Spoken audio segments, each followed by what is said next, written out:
137, swearing. There's a lot of questions about can we have swearing in our books or not? How much is too much? And that's all for your readers to decide. So, hey, let me bring up my screen here. So, realism in dialogue. I write military science fiction. I spent 20 years in the Marine Corps. I understand how people swear in real life. Now, understand also that you're entertaining. When you entertain your readers, if you swear as much as they swear in the military, then that will grow very tedious for your readership. So you have to take artistic license and temper it. So have to, probably, right? You don't have to do anything you don't want, and you can do whatever you want. But for the readership, you want the readers to keep coming back. So it's important that your narratives, that your dialogue is engaging without being overwhelming. If you use the F-bomb as much as some young Marines use it, then no one would ever go back and reread your stuff, because that target audience for those folks is so narrow that you don't want to do that. You want to have a broad readership. You want to expand your readership as much as possible.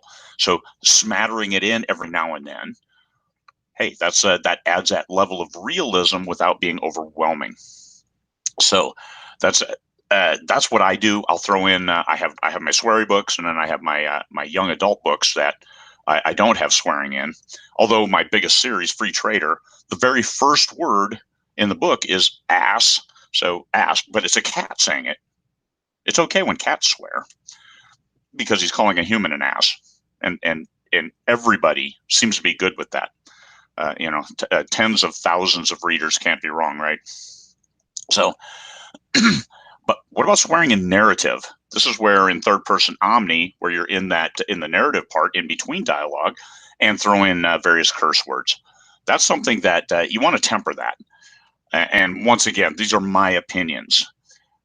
I know some people who just throw it in there and scatter it through as if, hey, this is how we talk nowadays, and you'll find that it's not really, because swearing comes and goes like ruffles and big padded shoulders. You want something that might be consistent across generations and find the broadest possible readership. To do that, go with the lesser of two evils. In narrative, especially if you're talking dialogue, and you have a hardcore criminal who has no education, who has to be badder than everybody else, that person is probably going to swear. So how do you put that in where it's not overwhelming but realistic? And this is something too. People swear. Swearing is something you can use for effect, because you've seen very educated people who will tactically throw out the F-bomb. It's like, oh my God, he did, for effect. And if you use it too often, then you lose that effect, and it's nothing. It's like salt in soup. Of course, there's going to be salt in soup. You don't want that. You want to move the plot along in a way that the readers embrace and can relate to. With swearing, that you're throwing it in there for effect. Hey, this is really important, and really a word that you don't use in there. I actually do a search. If I find really, I kill it, unless it's in dialogue, and then I only leave it in one or two times in an entire book. Really, clearly, obviously, those are words that have no purpose in my books. First person or third. If you're writing a book in first person, then it may be okay to put swearing in narrative, because this is the first person's attitude and impression. But once again, don't overwhelm your readers.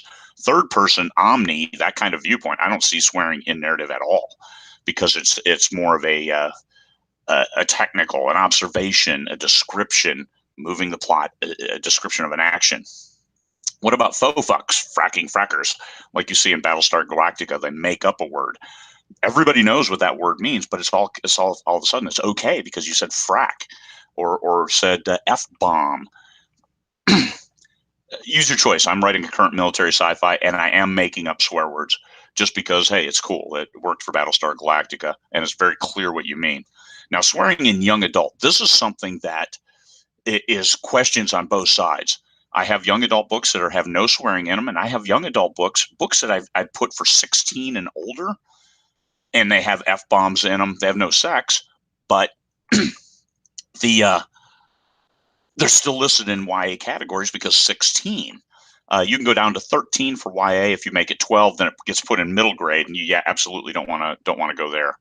But so swearing in YA, I've seen people go all different kinds of things, and Amazon does not shut a book down because of an F-bomb in a book targeted for 13 and older. So you have to do what's right for your readership. So there's not a hard rule of you cannot put an F-bomb in a young adult book. I don't. Even though you'll see some of my books listed as YA, they really aren't. They're 16 and older, but Amazon puts them in the YA category. So it's important to just understand, what is your target audience? My target isn't really teens, although teens can read it. My target are adults, but I'm not going to put 18 and older because a lot of my adult readers like clean stories. So to get clean stories, they go for YA. So it's a tightrope that you walk based on what you know of your readership. 6 minutes, holy cow!